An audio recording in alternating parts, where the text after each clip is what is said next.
Uy, Brad, kumusta? Hoy, Brad, kumusta?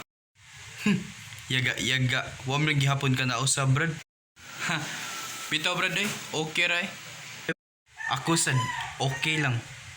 Kamu, kumusta mo si mong forever? Forever? Ha ha ha. Wala, nagbuwag na mi.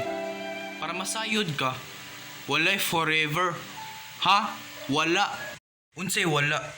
Nanaaman.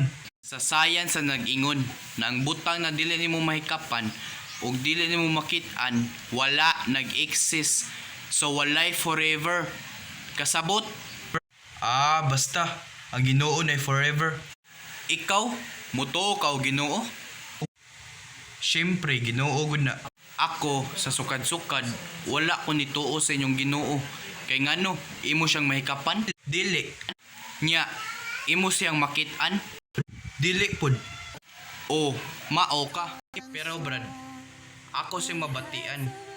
Ang problema manggod sa ubang tao, parehan nimo. Dili mo to kung makakita. Mura rago naghangin na dili nimo makit-an pero nituo ka kung imong mabatian. Basta di ko mo tuo Ginoo. Ikaw good. Pero kung ako nituo gid Ginoo, tapos ikaw wala, nya naa gid Ginoo, kansi ka.